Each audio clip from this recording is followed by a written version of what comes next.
Hello everybody, welcome back to Sin City Living. Jason here with today's episode. Suffering a little bit of a cold, so if I sneeze or start coughing on you, my apologies.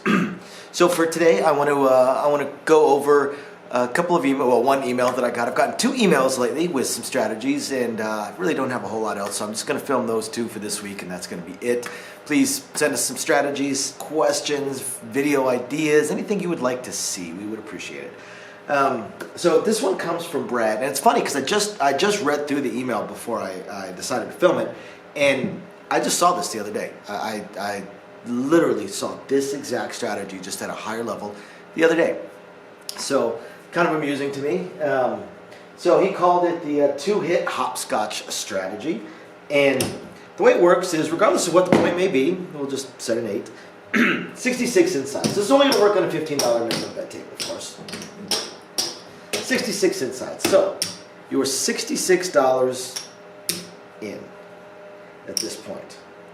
Now after the first hit, should something hit after the first hit, when you get paid your $21, you're going to add an extra $3 into it, and you're going to hop all the inside numbers, just the easy ways, for $6 each, or $3 per individual number.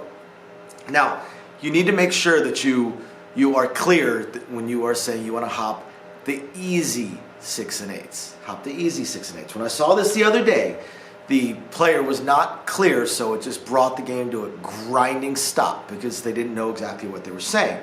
And it wasn't for $6, but it was something similar, and they would throw in that $24 and say, I want to hop the insides.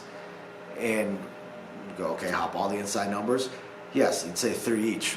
We'd look at it and go, well, you're going to have to drop us $6 more if you want to hop the 6 and 8s for 3 each, and because that would be $9 each. And it took a little bit of back and forth before it dawned on us that he was talking about the easy way. So you need to be clear on that. I want to hop the 5s, the 9s, the easy 6s, easy 8s. Now, should you catch a hit at this point, either one of these is going to win. Let me think. It's going to win $24. It's going to win $24 and keep all your action up. So any of those hit, they're going to win $24 and keep all your action up. Along with that, you're going to hit on your number. So you're going to get your $21. Plus you're going to get $25 for your 24 minus 1, or 24, 25 for 1. So you're going to get paid $45. Now, you already got paid $21, so this is what they are looking at. They're looking at after 2 hits, they have made their 66 inside. That's the idea behind this strategy. And then at that point after that, do whatever you want. You're theoretically playing off of free money, or at least no hit to your bankroll. I hate it when people say they're playing off the house money, because they're absolutely not playing off house money. It's your freaking money. You can take it and go cash it out and go spend it on your husband or wife if you want. So, because you always spend your money on your husband. So you're playing with no impact to your initial bankroll is the way I prefer to look at it. Now, what are some of the pluses and minuses to this? Well, you got a couple obvious ones, but the first one being what happens in a 0.7 out, where you lose your 66 inside, but what I can say to that is, so what? Because every strategy on a 0.7 out, except for the ones playing the dark side, or those heads this, heads that, hedge, no 4, no 10, various hedge stuff. But for most of the time, most of the strategies, 0.7 out is going to be absolutely brutal. And even those hedge strategies, they have a spot that will be brutal to them as well. So yes, you'll lose $66 on the first roll if it's a 7 out. And again, I say, so what?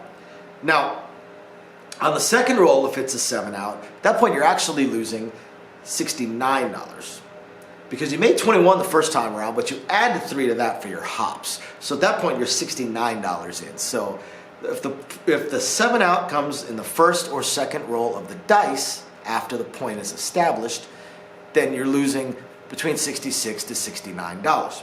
Okay, so that's one danger point, which means that approximately 1 in 3 rolls you should lose you're going to lose, since you have a 1 in 6 chance. So approximately a third of the time you're going to lose either $66 or $69. Now, these cover 18 of the 36 combinations of the dice. So this actually covers half the combinations of the dice. Which also means that half the time, it's not going to roll. If we take out the losing numbers, this covers 18 of the 30 non-losing combinations of the dice, which means that you've got 12 in 30 chance, right, or 2 in 5 chance of a 2, a 3, a 4, a 10, 11, or 12 rolling. So looking at this strategy, I look at this strategy going, well, you hit your quote-unquote break-even point to where you can start just using the hits to press up and make some money. I figure you're going to hit that approximately 50% of the time, maybe a little bit less, but roughly right around 50% of the time. So there you go with that strategy and what you may choose to do with it. I'm not going to say I'm 100% a fan of this strategy, because to me you're honestly you're wasting a beat. You're wasting your own time. All right, so they'll make $21, okay, if any of these numbers hit. So then the idea is to throw in an extra $3 the second time around to go for a hop, bet. Okay, so let's look at this again, because they say after the 2 hits you have no impact to your bankroll. It's actually not true, right? So look, let's look at it this way. We're $66 invested on the first roll, or after the point. One of our inside numbers hit, so again we've got a 18 out of 30 chance of the non-losing numbers for one of our numbers to hit. So we're going to throw in $3 more. So now we're $69 invested, so that we can do our hop. Now for hop hits, we've collected $45. We have not actually collected $66. We've collected $45. So we are still $24 invested into this roll. If a 7 out were to occur on the third hit, we're not playing with house money. We actually lost $24. So it actually takes 3 hits, so 50% of the time before you're going to break even or be ahead. And that's assuming that we hit that 18 and 30 shot every single time and land on the inside numbers, all 3 hits to begin with.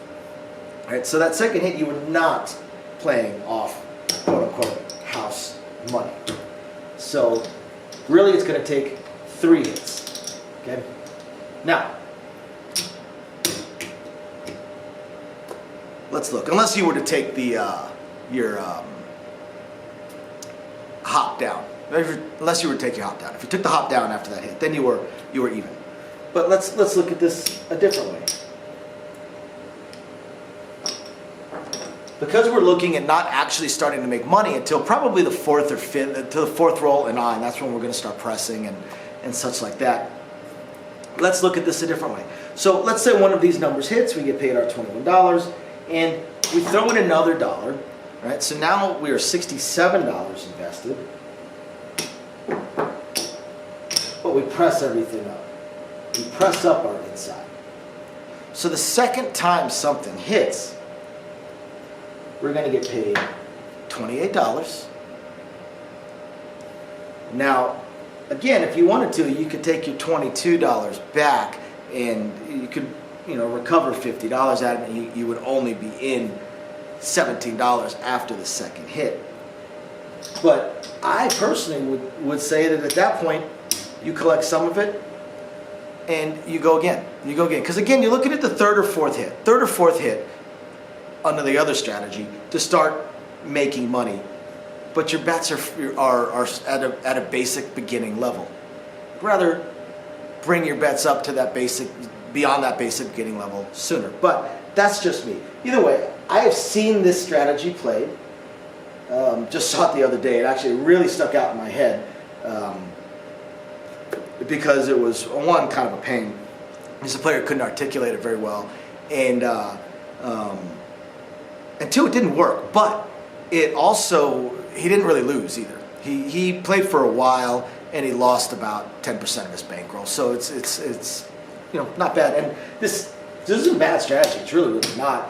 Other than just delaying the actual start of your strategy. This is more of an opening move, as we've talked about in the past. This is an opening move type of strategy. So thank you very much, Brad, for sending it to me. I hope you guys find this interesting, illuminating, enlightening, or at least just plain fun. We'll catch you next time. Bye now.